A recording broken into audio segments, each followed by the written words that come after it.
Hello, Mind Mappers, and welcome to the video. Today we're going to be going over Born for This by Chris Guillebeau. Now, Chris is obviously the author of the $100 Startup and another book that we've reviewed on this channel called The Happiness of Pursuit. This book, Born for This, is all about finding your passion, finding your calling, and turning it into a vocation. We're going to talk about joy, money, and flow, and how Warren Buffett sets his goals. And without any further ado, let's get directly into the introduction of this book. I've pulled out a quote that I believe gives us a good overview of what we can expect to learn today. What if you don't want to settle? What if you want to find the work that you truly love and you don't want to eat ramen noodles every single night? Why can't you have it all? That's really the questions that this book is entirely based upon. Happily, you can. As you'll see throughout this book, some people manage to find this work. They've won the career lottery, and the results weren't all determined by chance. Whether through their own brilliance or more likely, as a result of trial and error, they found the work they were born to do. And that's what makes all the difference. This book will help you find that thing too. And again, the question that this book is really kind of founded upon is, what was I born to do? What if I don't want to settle for the average life? What was I truly born to do? What was I put on this planet to do? And it's certainly a question that most of us have already asked ourselves. But did you ever really find the answer? Or did you kind of settle into the status quo? If you didn't find the answer, this book is going to be perfect for you. Chris, of course, has a ton of experience helping people find their calling. He's the author of that $100 Startup book and The Happiness of Pursuit and the Art of Nonconformity. Books where he essentially walks us through other people's journey to financial independence, freedom, business building, and living a life of purpose and meaning. This book is filled with ideas to help us find our true passion, connect it to our vocation, and eventually tap into our highest selves. And with that, let's get directly into the book. But before we do, let's talk a little bit about mind mapping. You can get the most out of these mind maps by following along.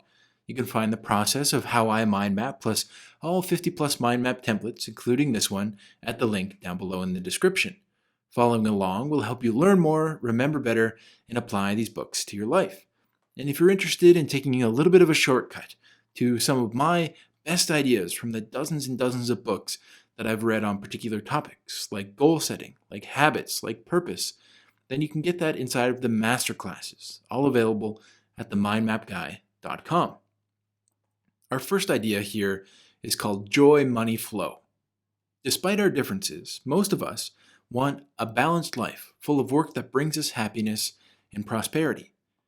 As much as possible, we want to do something that we enjoy. We want to put our skills to good use, and ideally, we don't want to face a false choice between love and money. We'd like to do what we love and be well compensated for it. Put simply, here's what we're looking for. Something that makes us happy, joy, something that's financially viable, money, and something that maximizes our unique skills, flow. All three things that we talk about on this channel all the time combined into one life. One vocation, one business, one career. The three keys to a fulfilling life: joy, money, and flow. Joy is essentially something that makes us happy. A good question or a couple of questions around this might be, what do you love so much that you do it for free? Or what gets you out of bed in the morning, excited and ready to tackle the day? Money, of course, is something financially viable. So it has to be a career, a business, a vocation that you can actually be paid for and be compensated for in such a way that you're able to make a decent living. Some questions around this might be, what can I be paid for and what does the world need? Flow is something we talk about a lot on this channel. It's something that maximizes our unique skills. Some questions around that might be, what are my unique strengths? What's a skill that I can commit to mastering? And what does the career lottery look like? Chris talks a lot in the book about the career lottery. And essentially, it's the maximization of each of these three things: joy, money, and flow. Chris calls having all three of these things, maximizing them to the absolute fullest, winning the career lottery. Of course, if you have all three, it's winning the career lottery. But if you don't have joy, it's success without purpose. If you don't have money, it's starving artist land. Essentially, you're able to find joy in your work and you're able to find flow in your work, but you're not able to make money from it. And if you have joy and money and flow, essentially, you have unfulfilled potential. And what this joy, money, flow really reminds me of is the concept of ikigai, something that we talk about on this channel quite a lot. Essentially, it's a Japanese concept that means your reason for getting out of bed in the morning.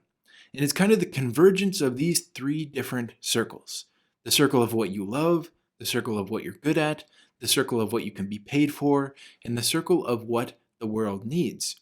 And directly in the intersection of these four different circles is what the Japanese would call ikigai. So, in my opinion, this is a really good target to be aiming for. If you are looking to live the most fulfilling life, if you're looking to have a real reason to get out of bed in the morning, following your ikigai is the best place to start. Now, you might be really deep into one of the circles. For example, you might be really deep into the what can I be paid for circle. You might be someone who has a job that honestly you're really good at and you can be paid for. You've got a great profession, but it's not something that you love and it's not necessarily something the world really needs right now either. So slowly but surely, you would pull yourself more into the circles of what you love and what the world needs. And of course, vice versa. If you're spending too much time in the what you love and not being able to be compensated for it, you would want to slowly but surely aim your arrow of ikigai into the center rather than into any one of the four different circles. I recommend that you check out the mind map on ikigai that we've done on the channel for more information here, and really kind of get started with progressively realizing your ikigai. We talk about this quite a lot inside of the goal setting masterclass and inside of the habits masterclass as well. We talk a lot about ikigai and how important it is to try and lead a fulfilling life through progressive realization of your ikigai. Our next big idea here is called eliminate. Your first step is to eliminate ideas that don't bring your joy when you think of them. So this is kind of a step-by-step process for how you can find your ikigai or your joy, money, flow. This should usually be the initial decision-making criteria because life is short and you certainly don't want to do something that you don't like. You should next eliminate ideas that don't have real potential to produce income.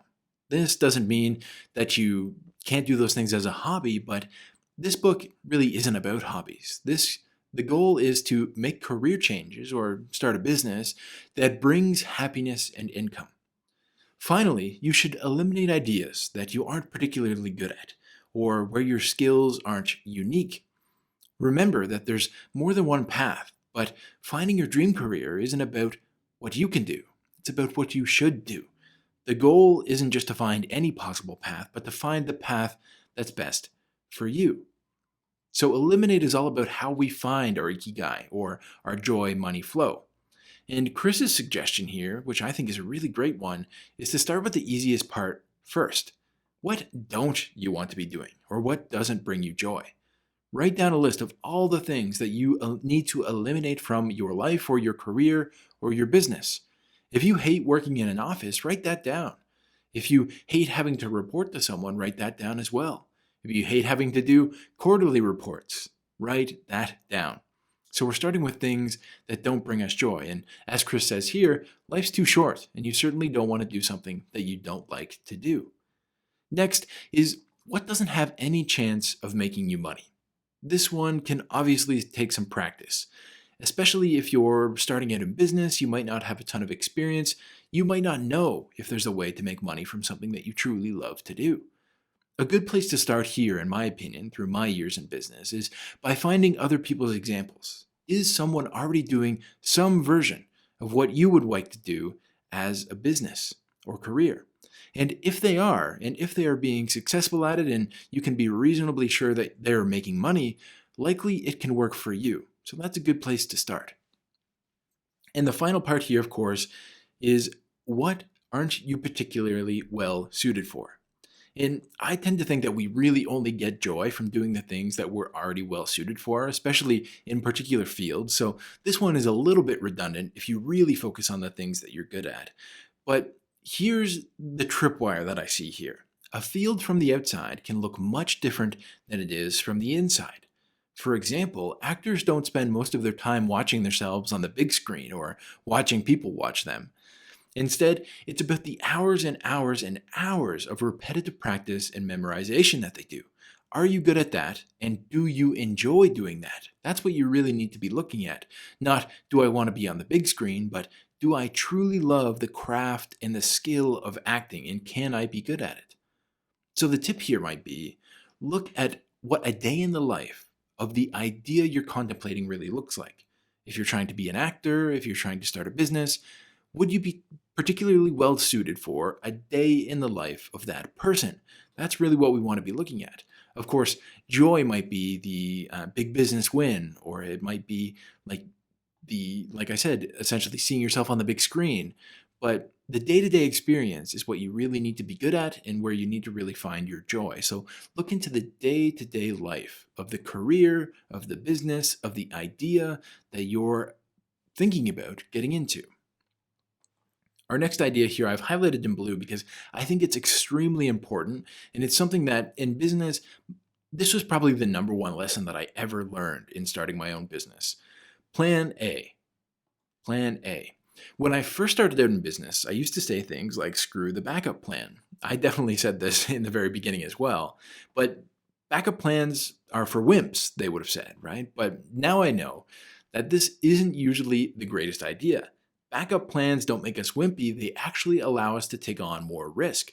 The next time that you take on a potentially risky gambit or endeavor, sit down and sketch out your if-then equation. If-then equation is, of course, coming from the IFTT. We talk quite a lot about that inside of Rethinking Positive Thinking by Gabrielle Oettingen. I recommend you go check out that book if you want to learn a little bit more about that. Remember, there can always be a backup plan. Of course, if plan A fails, you have 25 letters left. Plan B, plan C, and etc. So what do you do when plan A doesn't work? It's a great question to ask yourself. What happened in the past? What are you going to do going forward? That's the real deciding factor in a lot of success. Some people give up after the first sign of failure, deciding instead to pursue a different path, or at least that's the rationalization that they use. This is a really great way to make sure that you never succeed, because plan A, in my experience, almost always fails. But the secret is that failure should be expected and learned from, not run away from. A really great book on this topic is by Ryan Holiday. It's called The Obstacle is the Way. He says in that book that the obstacle in the path becomes the path. Never forget, within every obstacle is an opportunity to improve our condition. I recommend that you check out the mind map that I did on this for a little bit more. Now, of course, there's two sides to every coin. I'm a real big proponent of continuing to stick it out, learning from the failures, and continuing to move forward upon the same path that you set out to actually accomplish. But here's another part: minimizing the risk of plan A. From the outside, entrepreneurship or making big changes in your life can seem pretty risky. And we sometimes see as entrepreneurs as mavericks or people who are willing to be taking big risks all the time. Often it seems like people risk it all just to have it pay off with massive success. And of course, these are the stories that are told so often, and it can feel like that's really the only true path to success, is to kind of put our own backs up against the wall and take a real big risk. But not told, of course, are the thousands of stories of people who just didn't make it. They took the same amount of risk, they had the same amount of work ethic, but they just didn't make it for any number of reasons.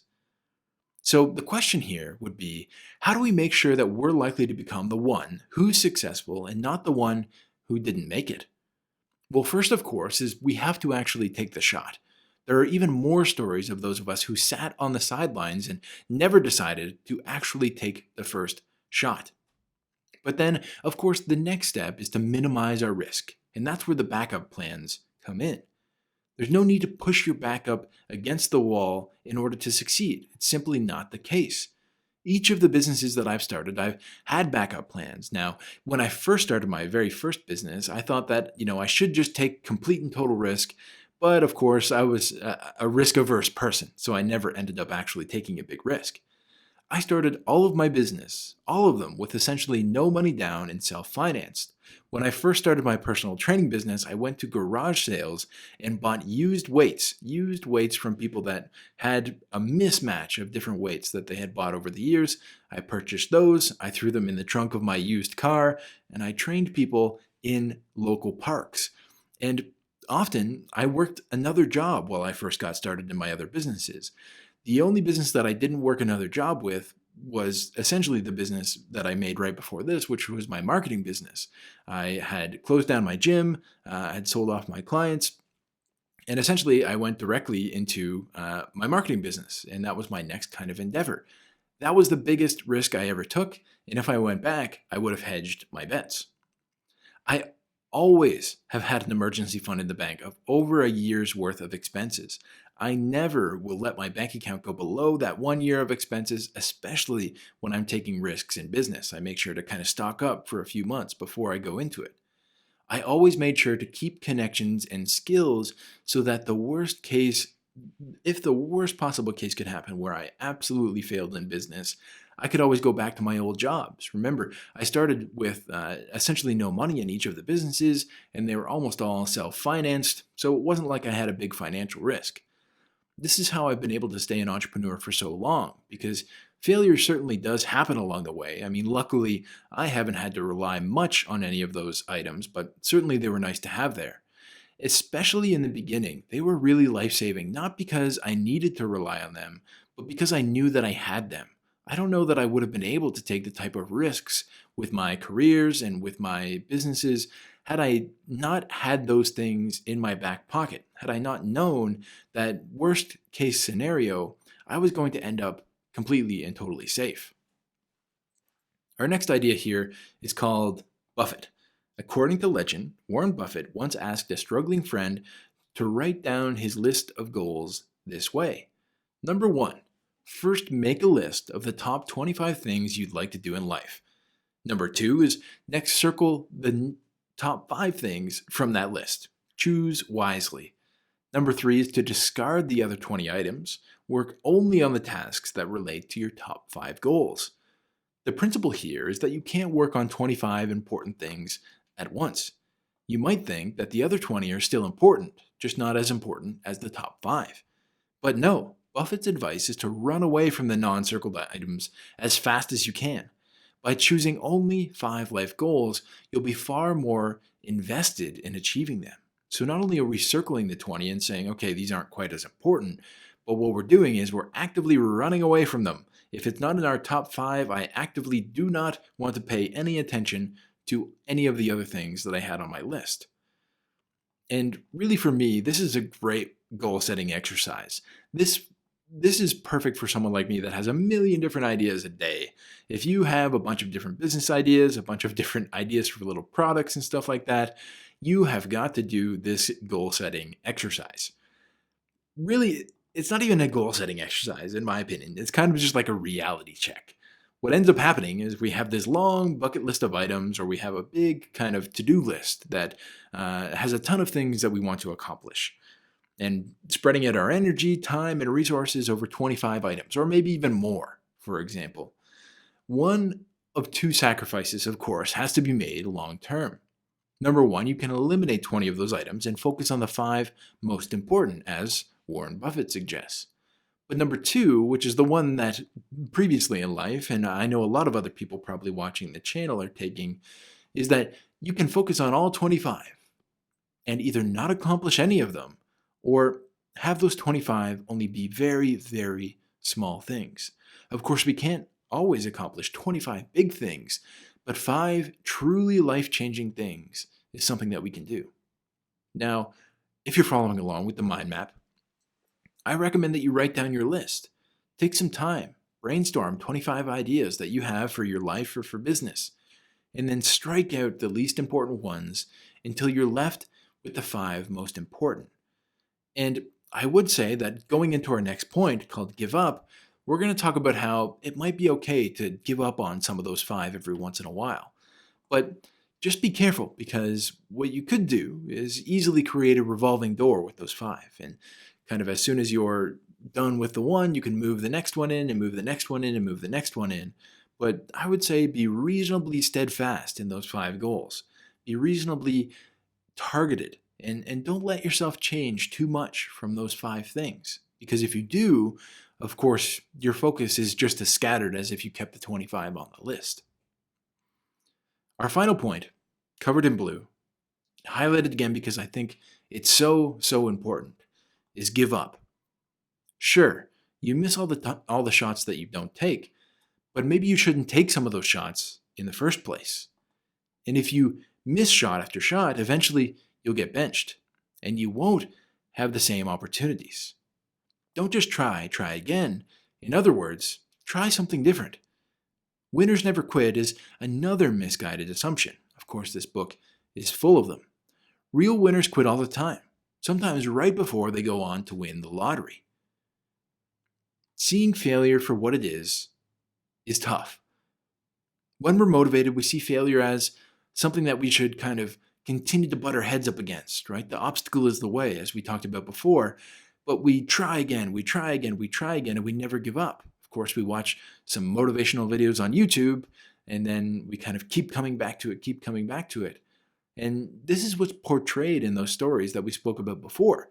The person kept running up against obstacles, and they kept smashing their head against the wall, and eventually they broke through. Of course, that's not the case. That's not usually how things go. And when we're not motivated and we bump up against failure, we often don't even want to try again. We have one failure and then we quit. It's really not kind of a smart approach either way, right? If we're motivated, trying again without changing the plan whatsoever or learning from the failure is equally as bad as not even trying at all. Instead, we should do our best to attempt to be rational here. When we fail, see it for what it is, an ability to step back and learn and formulate another plan. Ask yourself some of the questions that we've already spoken about. Why did I fail, right? Why did I not be able to actually accomplish what I set out to accomplish? Step number 1 is to set an outcome-based goal. So for example, let's say you're going to try and eat a little bit healthier. Let's say that you're going to specifically try to stop snacking after dinner or something like that, right? Set that outcome goal and then ask yourself, did I accomplish it? Was I able to stop snacking after dinner? If yes, great. What went well there? What can you learn? Why did that happen? Why were you able to do that? And if not, what didn't go well, right? Why was I not able to stop eating after dinner time, for example? But then also, in both those situations, flip that question around. If you were able to stop, what didn't go well? What could you have done better even though you accomplished your outcome? And if no, what did go well? Were you able to stop eating after dinner one night? What were some of the small things that did go well? What can you learn from both scenarios, which is step number 3, and be willing to try again? Or perhaps try something different. It doesn't have to be the same goal. Maybe eating after dinner time is something that you're going to do. Maybe you'll stop eating before breakfast or something like that. So I think really what we need to do here is be willing to give up on the goal. So for example, if we keep running it up against not eating after 8 o'clock or after dinner time, and we're just not able to do it, don't blame ourselves and say, okay, like this is my fault. It's my fault that I'm not able to stop eating after dinner. Instead, you would look at kind of what's your environment like, what type of things can you put into the environment to make it a little bit easier? How can I completely change? Like if I'm going to just trying to eat a little bit healthier, maybe I do want to eat after dinner time, but I'm going to eat a little healthier earlier in the day, and etc. So be willing to give up on the plan and kind of pivot and move and really just learn from the failure as opposed to reacting in those one of 2 ways that we spoke about before. This was Born for This by Chris Guillebeau. I really appreciate you being with me here today. If you want a little bit more information, you can go to themindmapguy.com and get into the masterclasses. I've got masterclasses on things like learning, on habits, on goal setting, and on purpose. And I'd really be happy to to see you there, themindmapguy.com, and we'll see you in the next video.